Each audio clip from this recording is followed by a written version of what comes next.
Merci Anthony d'être ici avec nous. Donc Anthony, vous êtes dirigeant de Genae, qui est plusieurs entreprises, qui est une entreprise, mais vous avez différents sites de sport, de salles de sport, si je peux résumer les choses comme ça, je les résume.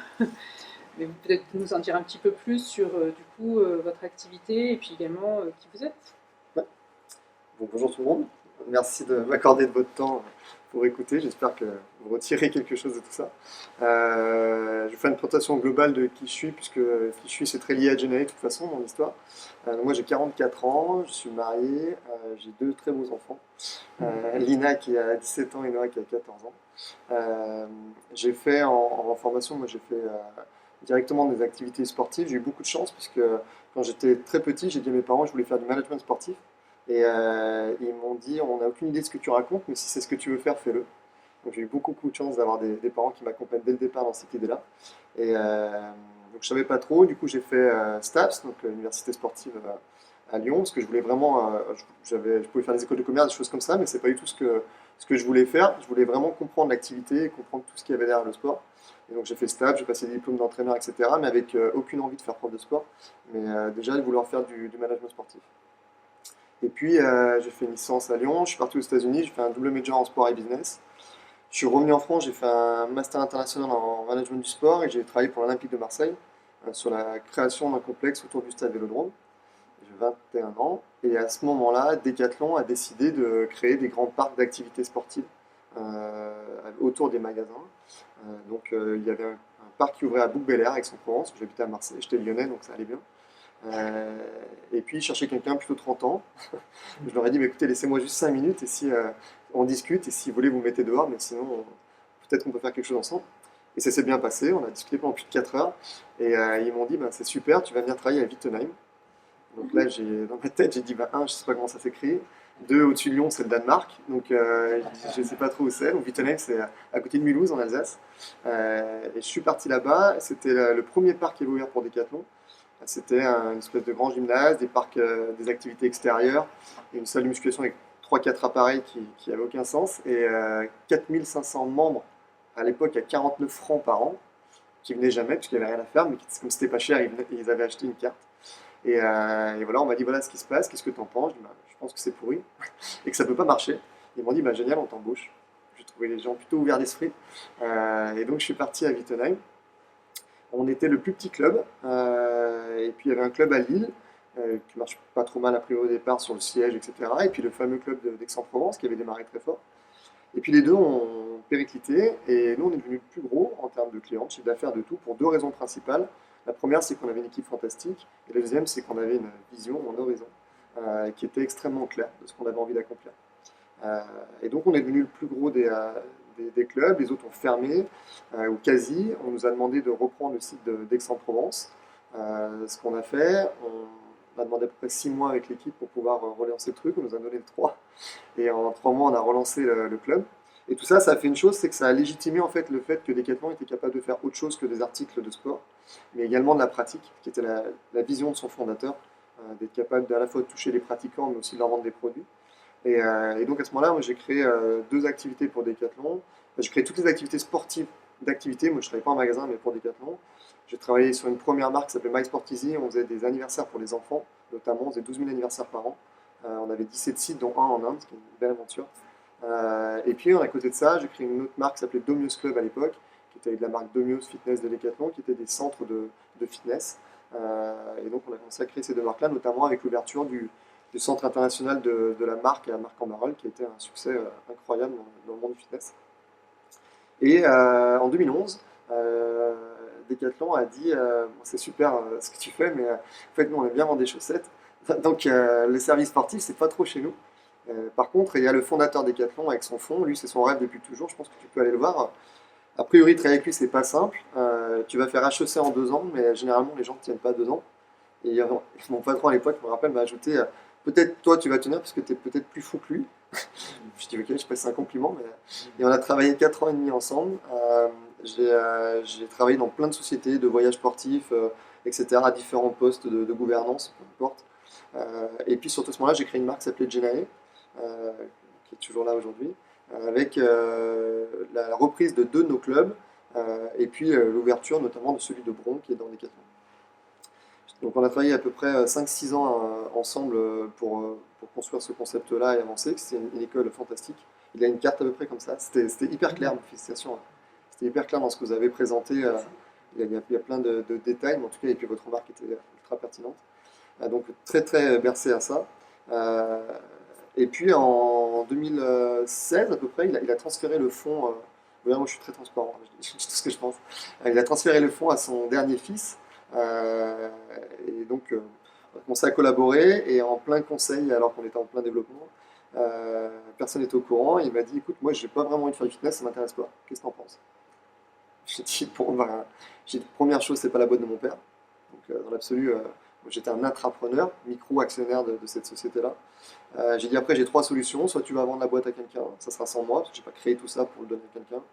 J'ai dit soit je vais racheter l'entreprise, mais j'ai pas d'argent. Moi, j'ai une famille modeste d'immigrés arméniens fantastiques là-dessus. J'ai dit ou alors je vais ouvrir une boîte juste en face de chez toi. Et il m'a dit, bah, je préfère que ce soit toi qui reprenne, on va discuter, on va essayer de trouver.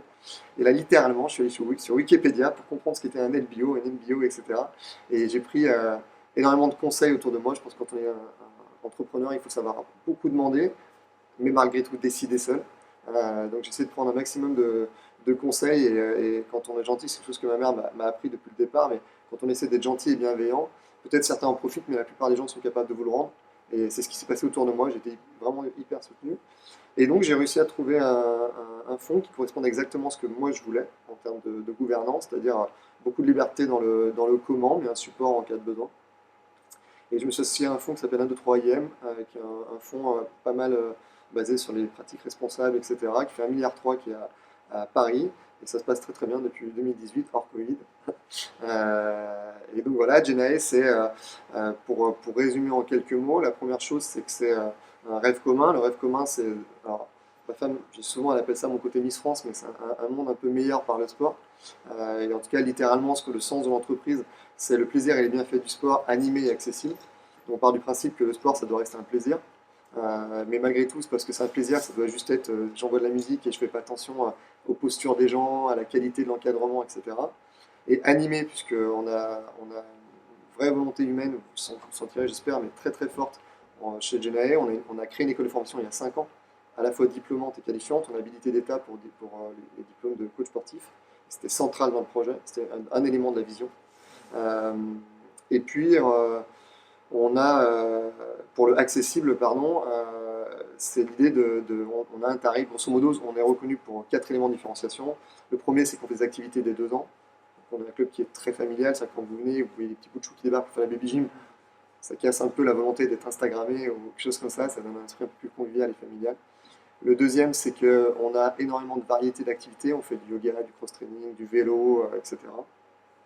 Le troisième, c'est nos équipes, puisque 100% de nos activités, on a 200 heures de cours par semaine, par club, sont encadrées. Il n'y a pas de vidéo, etc. C'est 100% avec des coachs. Ça, c'est extrêmement important. Et la dernière, c'est un élément qui est sur le pricing, purement tarifaire. En fait, on a, depuis le départ, parce qu'on n'était certainement pas du fitness, cassé un peu les codes. C'est schématise en permettant à chacun de payer à l'heure son activité sans aucun engagement. Donc, grosso modo, ça coûte 5 euros de l'heure, vous faites votre séance, vous rentrez chez vous. Et si on est bon, vous revenez. Si on n'est pas bon, bah, on ne vous revoit pas. Donc c'est un vrai risque, mais c'est un modèle économique qui tient depuis pas mal d'années. Donc finalement, ça doit quelque part fonctionner. Merci beaucoup. Comme ça, on comprend bien votre histoire. Ouais. Le premier élément, effectivement, que nommait Tristan. Enfin, un des premiers éléments que nommait Tristan. Mais du coup, vous venez donc quand même d'une grosse boîte, Decathlon. Et aujourd'hui, si vous êtes là, c'est dans le cadre de Passage qui accompagne un certain nombre d'entreprises pour qu'elles puissent mettre, on va dire, voilà, leur itinéraire en route en termes de transition. Et donc vous avez commencé déjà à faire des choses. Et sur ces questions-là, donc je vais vous demander peut-être de nous indiquer où vous en êtes. Et puis également se dire que, voilà, en étant dans une grosse boîte, peut-être que cette question-là n'était pas de fait là dans les tout premiers temps de la création de vos activités. Donc du coup, comment est-ce que, voilà, si vous n'avez pas toujours fonctionné ainsi, ou en tout cas vous n'avez pas toujours eu cet objectif, voilà, qu'est-ce qui a fait que le passage en fait s'est opéré d'intégrer ces questions de transition? Alors, je pense que les deux sujets qu'on avait préparés et abordés, c'est deux transitions majeures, une transition plutôt environnementale, en tout cas responsable, qui est un premier volet, et un deuxième volet qui est un peu plus complexe, mais qui est très important, c'est l'organisation qu'on a décidé de mettre en place humainement, qui est très différente. Je pense que le déclic, très clairement, c'est la volonté d'un dirigeant, c'est une vision. Ça, pour moi, c'est assez clair, c'est qu'à un moment donné, on, il y a quelqu'un, j'aime pas trop le terme de leader, tout ça, enfin, même dirigeant, c'est juste un mot qui me dérange un peu. On est plutôt tous des coéquipiers, mais malgré tout, ce qui est vrai, c'est que quand on est un entrepreneur, un des éléments, une des, on va dire des prédispositions qu'il faut avoir, c'est cette capacité de vision et d'emmener les gens vers quelque chose. Il y en a d'autres, il y a 3-4 rôles importants qu'on définit dans ce qu'on appelle nous l'entreprise du bon sens, et qui est l'holocratie, Opal, etc. Il y a 3-4 rôles importants qui incombent en tout cas aux dirigeants. Mais le premier, c'est ce déclic-là, de se dire, je veux faire une boîte qui fonctionne différemment, pour plein de raisons. Et deux, concrètement, qu'est-ce que je suis en train de laisser et c'est quoi l'impact positif que je peux avoir en dehors d'un impact sur mes équipes, en dehors d'un impact sur, nous on appelle ça des invités, on ne parle pas de clients chez Genia, on parle d'invités, sur mes invités, en dehors du cercle social proche, de la communauté qui m'entoure, mais peut-être un peu plus largement, à mon échelle, encore une fois, avec beaucoup d'humilité, qu'est-ce que je peux faire pour l'environnement d'une manière générale, humain et écologique, on va dire. Ça, c'est je pense le point de départ, c'est ça. Et la deuxième chose que je donnerais, je ne sais pas si petit à petit on arrivera à établir une méthode, parce que la chose qui est sûre, et sans vouloir vous décevoir, mais je préfère vous l'annoncer, vous spoiler tout de suite, c'est qu'il n'y a pas de méthode. Donc, pour moi, il n'y a pas de méthode, il n'y a pas de manuel. Et tous les gens, quel que soit ce type de transition, vous diront ça. Par contre, ce qu'il y a, c'est qu'il y a effectivement ce déclic. Il y a une deuxième chose, une fois que le dirigeant, ou ça peut être d'ailleurs les leaders, moi j'aime bien les leaders à tous les étages, et ça peut être dans les équipes, un leader qui émerge, qui réveille votre conscience. Moi personnellement, j'en parle souvent, mais ma femme m'inspire beaucoup de ce côté-là, elle m'a toujours ramené à la réalité des choses et de me dire ce qui comptait vraiment, aussi bien les principes de family first par exemple dans l'organisation personnelle ou les principes effectivement d'environnement. Donc il y a cette partie-là. Le deuxième partie, je pense qu'il y a un vrai travail de culture à avoir et de recherche. Moi, je lis énormément de livres que je partage avec mes équipes. Pas énormément, je passe énormément, mais j'en lis 4, 5, 6 par mois. Donc je passe beaucoup de temps dans mes routines quotidiennes à lire et à essayer d'apprendre beaucoup de choses. Et on ne peut pas aborder ces sujets-là sans, comme je disais tout à l'heure, un entrepreneur, il écoute énormément et il décide seul. Enfin, il décide souvent avec ses équipes, mais à la fin, la décision, enfin, il faut savoir l'assumer, prendre ses responsabilités, pardon. En tout cas, il y a cette idée-là de se cultiver, de se nourrir beaucoup, de beaucoup questionner, de beaucoup demander. Un très bon manager, je ne sais pas si vous êtes manager, je ne connais pas les questions de chacun, mais c'est quelqu'un qui pose des questions plus qu'il donne des réponses. Et il faut être capable justement de questionner pour après avoir suffisamment de matière pour commencer le chemin. Et pour nous, en tout cas, c'est ce qui s'est passé. Alors, il n'y a pas de méthode, mais il y a quand même des inspirations, Ouais. en tout cas, alors, il y a le mot, effectivement, le terme, qui est aussi un concept, l'économie, mais qui donne également un certain nombre de balises. Et puis, vous avez parlé d'Opal. Donc, est-ce que vous pourriez nous en dire un peu plus sur ces deux inspirations et voilà, et qu'est-ce que ça vous aide à mettre en place, en tout cas en termes de transition, parce que là, on peut dire que vous avez démarré il n'y a quand même pas si longtemps que ça sur ces questions-là, donc vous êtes en cours de transformation. Qu'est-ce que vous en êtes et du coup, comment est-ce que effectivement ces deux concepts-là vous aident à vous orienter, à mettre des choses en place? Alors, je ne sais pas si on a la journée du coup, mais sur la transformation, déjà je pense que le mot transformation souvent il fait peur parce qu'il indique le changement ça indique beaucoup de réticence. Faites attention au mot, la sémantique est extrêmement importante, vous l'avez bien utilisé tout à l'heure. L'idée c'est plutôt, si c'est une transformation un peu comme devenir un papillon, pourquoi pas. Mais sinon ça peut faire peur, je pense qu'il y a un terreau quand même quelque part dans l'entreprise. Moi j'avais des gens dans mes équipes parce qu'on recrute d'une certaine façon, parce qu'au départ on a posé, je pense que ça part de là en plus. Ça part. On a posé le pourquoi, le sens, la valeur et la vision de l'entreprise, qui est très clair. Ensuite, dans tout ce qu'on a fait, on le communique. À chaque fois qu'on recrute, on dit aux gens, voilà nous qui on est. Et si tu poursuis pas ce pourquoi-là, du coup, c'est pas la peine, tu vas être malheureux. Si on essaie de vraiment déceler les valeurs, on a des modes de recrutement, il y a 2-3 articles là-dessus qui sont un peu loufoques, mais en tout cas, on fait des recrutements par frisbee, des choses comme ça sur des jeux collectifs. Mais nous, on essaie surtout de déterminer les valeurs humaines des personnes. Si elles n'ont pas ces valeurs humaines-là, en fait, ça ne fait pas des mauvaises personnes, c'est ce qu'on leur dit, c'est pas le problème. C'est juste que ça ne va pas coller, quand il n'y a pas une adéquation de valeurs, elles ne vont pas pouvoir se développer et nous apporter autant qu'on le souhaite. Donc je pense qu'il y a ce travail de terreau au départ, d'avoir une équipe qui a des valeurs qui nous correspondent, et donc derrière, c'est plus facile d'entamer plus qu'une transformation, une progression en fait, parce qu'en fait, nous, on apprend tous les jours. C'est ce qu'on essaie de faire. Tous les chemins qu'on a lancés, on parlera d'entreprise Repal, qui est vraiment un gros sujet derrière, mais en tout cas, sur la partie environnementale, par exemple, ça s'est passé exactement comme ça. On a commencé à se dire, bon, on a un acteur du sport, enfin, le point de départ est assez simple. Forcément, comme je l'ai dit, culture personnelle, un ayatollah du bio à la maison, qui vous influence, etc., qui vous remet un peu dans le droit chemin, c'est pas mal de trucs. Et on commence à réfléchir et on se dit, ok, mais dans mon boulot, je fais quoi?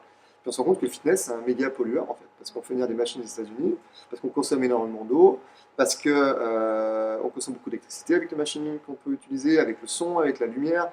Les gens viennent tous en voiture, c'est incroyable, mais ils viennent tous en voiture, parce que nous, on a un business en périphérie. Bref, quand on fait la carte au départ, on se dit, j'ai un impact qui n'est pas génial quand même. Et puis après, nous, on a la première valeur de l'entreprise, c'est la positivité.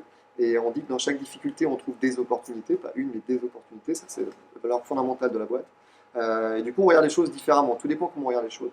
Et nous, on les regarde en se disant, OK, si on a un impact aussi négatif, bon, ça te plaît un peu, mais c'est une réalité quelque part, et ben, comment on peut, quelque part, en faire quelque chose d'ultra positif?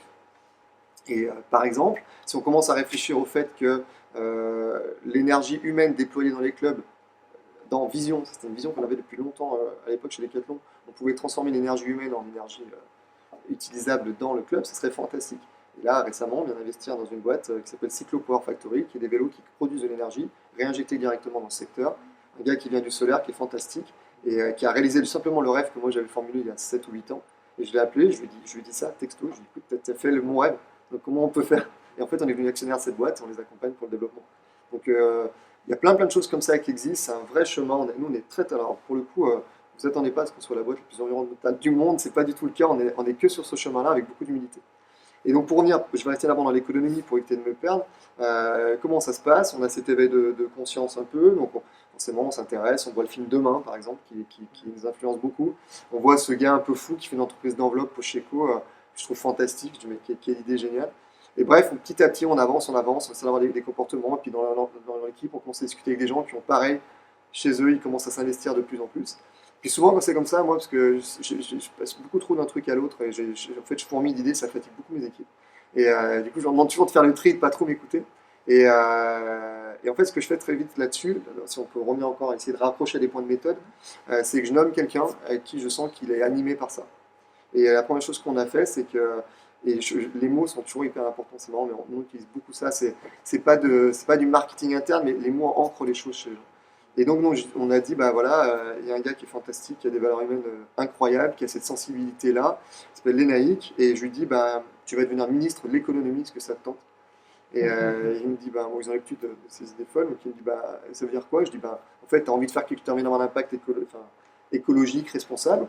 Bah, si on te dégage un peu de temps, un petit peu, parce que voilà, c'est une idée un peu folle, on essaye comme ça, quelques heures, est-ce que tu voudrais cette responsabilité-là? Et il me dit, bah ouais, super, etc. Donc dans l'évolution de la boîte aussi, pour lui, intellectuellement, c'est hyper intéressant.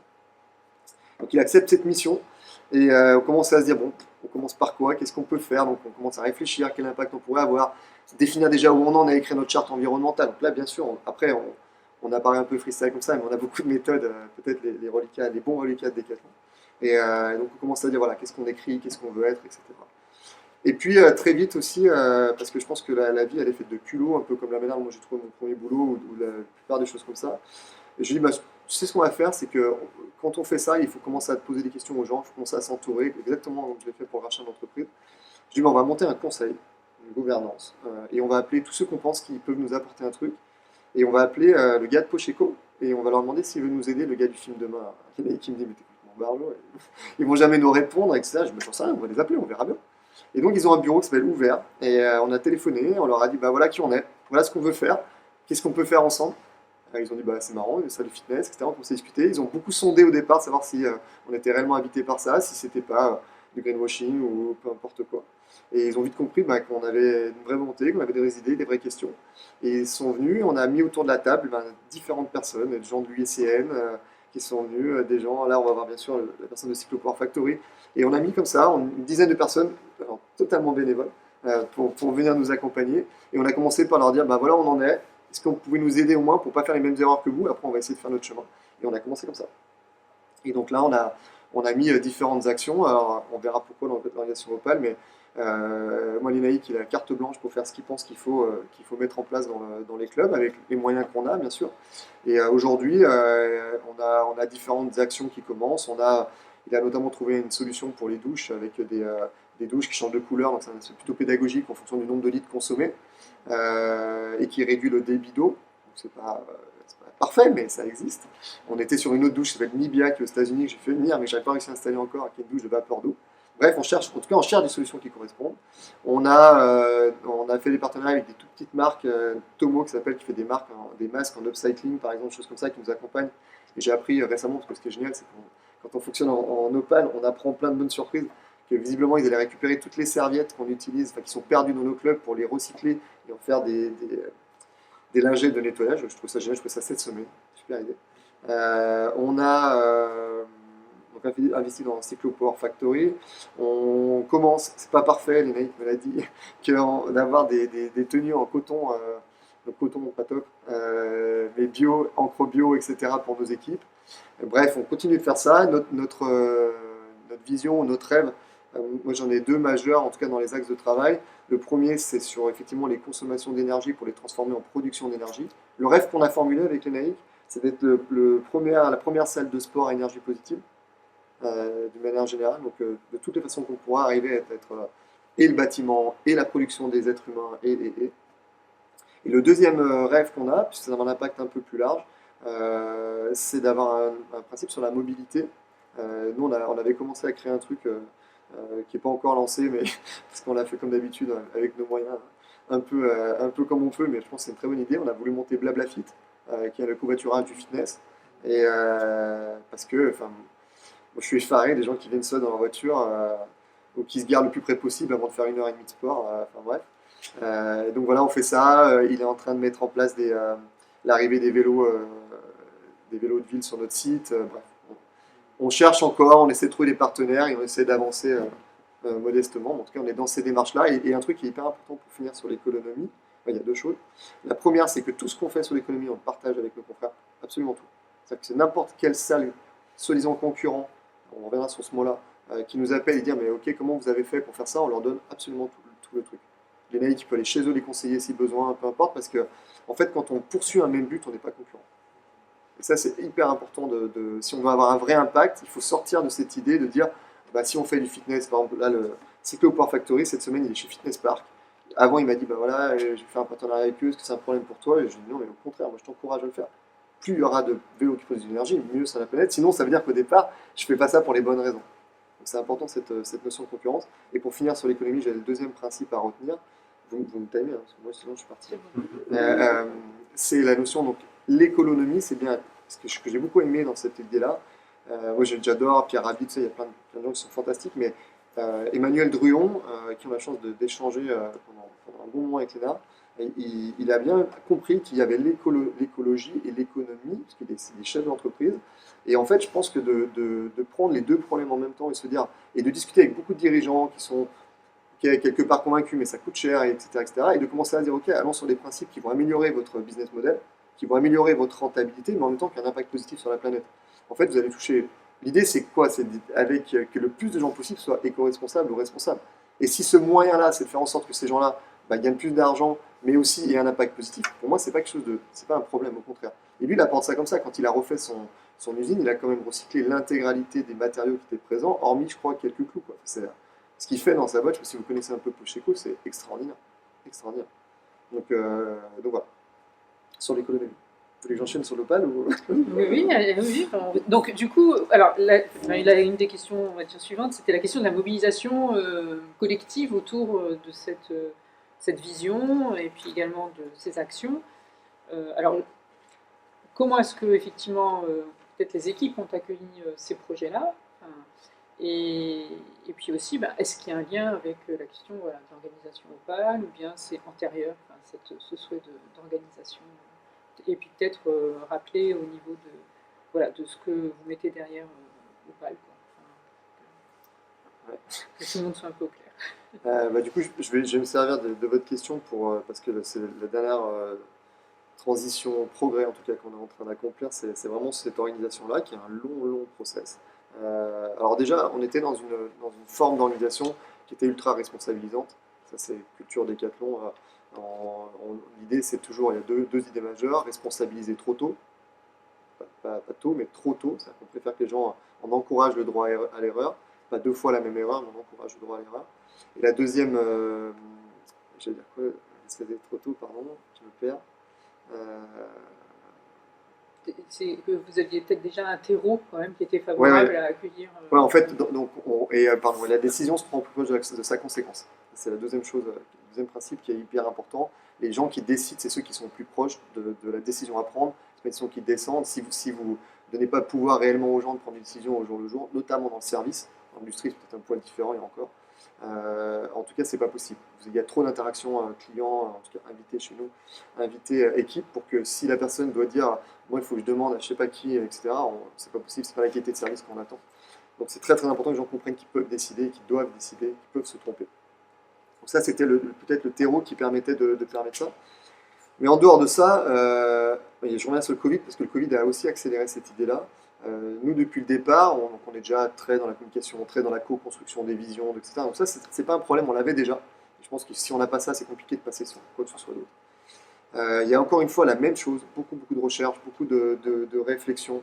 On parle d'entreprise Opale. Alors, pour ceux qui ont lu Frédéric Laloux, on voit qu'il y a différentes strates pour arriver jusqu'à cet état-là, de l'entreprise ultra dirigiste à l'entreprise ultra ouverte. On parle d'entreprise horizontale ou verticale. On parle d'entreprise libérée, on parle d'holocratie. Bref, beaucoup de mots galvaudés. Nous, on croit à l'entreprise du bon sens. C'est beaucoup plus simple. On croit à la diagonale aussi. Parce que je pense qu'il y a des choses intéressantes dans l'entreprise verticale. Il y a des moments où ça va être vertical et des moments où ça va être totalement horizontal. Donc nous, on a commencé à réfléchir à ça et puis se dire, ok, je vais parler du Covid notamment, parce que c'était déjà en cours depuis un moment, parce que moi je travaille avec un mec qui s'appelle Iker Aguirre, avec qui j'ai beaucoup échangé. Je ne suis pas du tout un coach ou que ce soit, c'est un ami, mais en tout cas qui est un je pense, des plus connus dans le système des entreprises Opale, qui est très avancé dans ces idées-là. Et en fait, lui, il a décidé de nous accompagner parce que, en lisant tout ça, en voyant un peu les formes d'organisation de Jean-François Zobris, par exemple, pour le citer, ou aux États-Unis de Troyes, ou Semco au Brésil, je ne sais pas si vous avez déjà vu cette entreprise qui est extraordinaire en termes d'organisation, de Ricardo Semler, qui a écrit un livre qui s'appelle Seven Days Weekend, qui est vraiment une lecture, si vous voulez vous ouvrir la tête, ce que peut être une entreprise, je vous le conseille 1000 fois. Donc fort de tout ça, j'ai eu une discussion avec Iker et en fait quand on a commencé à parler, il m'a dit ok, mais qu'est-ce que tu veux faire, c'est quoi cette idée d'entreprise, etc. Et la question que je lui ai posée, c'est quoi après Opale? Et là il s'est assis, il m'a dit non mais là on ne me pose pas ces questions-là d'habitude. Pourquoi tu me demandes ça? Personne ne sait ce qu'il y a après Opale, etc. Parce que j'essayais de comprendre, voilà, nous on n'est pas en train de chercher à mettre des couleurs sur les choses, on est en train de se dire, on est 70 chez Genae, en tout une centaine, on va dire 70 personnes actives, présentes régulièrement. Comment on peut faire en sorte, plutôt que ce soit l'intelligence d'une seule personne, que l'intelligence collective soit bien plus puissante et qu'on utilise les savoirs et la puissance de chacun. Et ça, c'est un challenge fou, parce qu'on est enfermé dans des canevas historiques d'organisation pour plein de raisons. Et en fait, on se rend compte que c'est pas si simple que ça, même si les gens sont déjà responsabilisés, de dire on va vraiment tous réfléchir ensemble. Et là, il y a plein de choses à mettre en place. Avant de le présenter, j'expliquais nous comment on l'a fait, mais avant de le présenter aux équipes, moi, j'ai commencé par faire des toutes petites choses pour amener ça dans cette culture-là. Une des premières choses qui existent, qui est très importante, c'est l'abolition des égos et des symboles, sur lesquels les gens sont très attachés. Alors, par exemple, quand je dis que Lénaïque est ministre de l'économie, j'aurais pu dire que dans le monde normal, il serait responsable RSE, ou je ne sais pas comment on pourrait l'appeler, mais voilà, ce serait certainement ça. Et ben, nous, c'est vrai que, par exemple, Emmanuel Druon de Pocheco, quand il nous a contacté lui directement, parce qu'il voulait lui échanger avec nous pendant une heure, il a dit je vous appelle parce qu'il paraît que vous avez un ministre de l'économie, c'est une première mondiale et je veux comprendre ça. Donc en fait, ça nous a ouvert des portes folles, mais juste parce que nous, on avait plutôt l'idée de désacraliser les fonctions. Donc moi, je peux être actionnaire dirigeant de Genae, On a mis ça CIO, mais CI optimiste. Et maintenant, ça se transforme en coéquipier en charge du bon sens. Parce que c'est ça mon métier. Moi, je suis un des coéquipiers avec un rôle et je suis en charge du bon sens. Donc, première chose, on désacralise, on fait tomber les symboles. Ça, c'est extrêmement important. Et je vous dis ça parce que moi, j'ai fait cette erreur-là au départ dans une organisation plutôt matricielle avec des middle management, etc. Et ce que je me suis rendu compte, par exemple, c'est que nous, on avait des animateurs sportifs qui étaient fantastiques. Donc, un coach sportif. Donc, on avait bien créé cette évolution de carrière de coach sportif formé dans notre école, qui devient coach à plein temps, qui ensuite devient un manager, qui ensuite peut devenir un directeur de club. Donc, tout ce chemin-là était très bien balisé et c'était important. Mais en fait, au moment donné, quand je me suis retourné, je me suis dit, ben, quand ils sont coachs, ils sont passionnés, ils sont passionnants, ce qui est une des clés une des autres valeurs de l'entreprise. Ils deviennent managers et le symbole, enfin, ce qu'ils ont dans leur tête de manager, c'est tu vas avoir un ordinateur, tu vas aller dans le bureau, tu vas être moins auprès des gens, quelque part, tu vas plus faire la passion, etc. Et donc, il y avait et tu vas partir, ce qu'on appelle nous en bilan lancement, donc faire la fête une fois par an, découvrir des choses à Londres, etc. C'est génial. Et ça représentait tout ça, le rôle de manager. En fait, je dis, mais moi, c'est pas ça l'entreprise que je veux. Moi, je veux des animateurs sportifs. Donc, mais j'ai créé ça, en fait. C'est moi qui leur ai donné un ordinateur, c'est moi qui leur ai donné le rôle, le nom de manager, de machin, etc. Donc, il a fallu casser ça, et à ce moment-là, on a eu de la casse en entreprise. De ma faute. Parce qu'on avait créé ce chemin-là pour ces gens-là. Et en fait, il y a ceux à qui on a dit, écoute, ce chemin-là, il est terminé. C'est pas ce qu'on veut, et en fait, l'ego, il compte pas, parce que nous, on vient du sport collectif, on est beaucoup de basketteurs dans l'entreprise. On vient du sport co, et on pense qu'en fait, ça fonctionne pas du tout comme ça, une équipe qui gagne des championnats. Et vous verrez, je fais beaucoup d'analogies sportives. Et donc, il y a des gens à ce moment-là qui étaient venus pour ce titre, qui étaient venus pour cette image-là, qui ont explosé. Et on leur a dit clairement, cette boîte-là est plus faite pour toi. Donc, soit tu changes, soit elle est plus faite pour toi. Et ça, c'est un moment délicat dans l'entreprise, quand on aime beaucoup les gens avec qui on travaille. Donc bref, on a fait déjà cette transition, abolition des égos et des symboles, qui était une étape importante. Et ensuite, il a fallu commencer un peu à conceptualiser ce qu'on imagine nous dans l'entreprise du bon sens. Et notamment, une des choses, puisqu'on avait, il y a 9 principes des équipes qui viennent sportives. Les premiers sont plutôt des principes d'alignement, du pourquoi, des valeurs, etc. etc. Les derniers sont plutôt des principes d'intégration des nouveaux, monitoring des progrès, ce genre de choses. Mais en fait, au milieu, il y avait un vrai travail qu'on a dû nous mener, notamment dans la définition des rôles de chacun.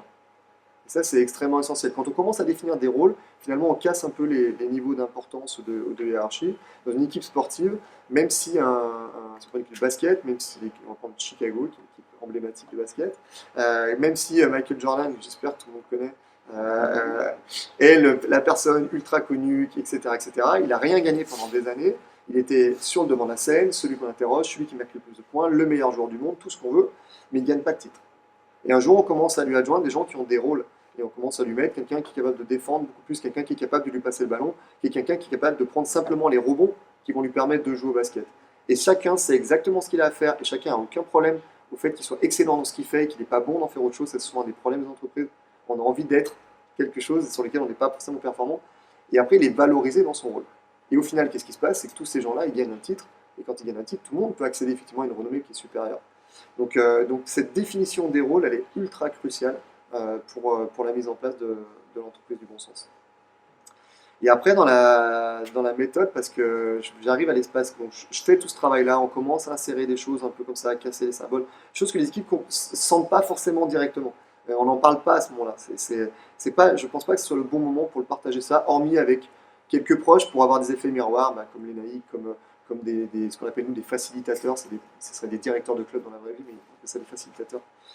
On commence à faire ça, et la dernière étape, c'est de créer l'environnement dans lequel les gens peuvent s'épanouir. Et là, on est encore dans la fonction du dirigeant, il y a la vision et la faculté à créer un environnement dans lequel les gens vont pouvoir réussir. Et donc ça, c'est aussi ma mission, de se dire, ok, qu'est-ce que je vais mettre en place pour leur permettre d'aller petit à petit vers cette entreprise du bon sens. Et là arrive le Covid, et donc forcément, notre entreprise est hyper impactée. Alors, elle l'est encore aujourd'hui, 14 mois de fermeture, moins 50% de fréquentation, de chiffre d'affaires, etc. Une année 2020, contrairement à ce que tout le monde pense, sans aide, sur laquelle on est asséché complètement au niveau de la trésorerie.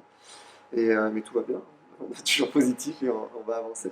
Et donc à ce moment-là, je me dis franchement, quel meilleur moment pour poursuivre cette transformation-là et accélérer là-dedans, puisque si aujourd'hui on n'utilise pas la force de l'entreprise des 70 personnes présentes pour s'en sortir, on ne le fera jamais en fait. Et donc sur la méthode, en fait, ce qu'on a mis en place, c'est qu'une fois qu'on était dans le Covid, qu'on a mis ça, on a commencé à faire une première approche en expliquant notamment sur l'équipe de Lyon que leur titre, etc., c'était terminé et qu'ils allaient avoir un rôle différent et qu'ils allaient devoir travailler un peu avec tout le monde. petit à petit, je le fais du coup en super raccourci, petit à petit, en fait, on a commencé à intégrer des équipes, parce qu'on a dit, bah, si on prend ces décisions, puisque maintenant, c'est plus une question de top-down, décision, n'importe quoi, et ben, on va faire venir des coachs, on va venir tout le monde, ils vont tous donner leur avis. Et on va voir un peu ce qu'ils en pensent tous. Et là, ça a été 2-3 fois des frictions qui étaient hyper importantes, notamment parce que la première fois que je les ai fait venir, personne n'était au courant. Donc ils s'en trouvaient tous à dire, mais pourquoi tout le monde est là, etc. Et on a commencé à co-construire ça, pardon. Et ça a fini sur quoi? Parce qu'on a fait un des principes importants que nous, on doit absolument poursuivre là, qui est un des risques, c'est qu'on doit former très régulièrement quand on fait cette transition-là. Il faut vraiment se voir, nous on se voyait tous les jeudis pendant 2 heures et on essayait de régler les problèmes. Donc on est passé par, je te l'annonce, tu le prends en pleine tête. 2, qu'est-ce que ça va poser comme problème? Et là on est souvent dans l'ultra concret, pragmatique, matériel, mais moi, mais comment je vais me déplacer sur ce site, mais qu'est-ce que je fais demain matin? Et là on lève les freins, le maximum de freins. Une fois qu'on a une idée à peu près claire de comment fonctionner, on fait venir toute l'équipe pour dire ok, maintenant, et c'est avec eux. Et eux, qu'est-ce qu'ils en pensent? Et s'il faut tout changer. Donc, on couperait ça.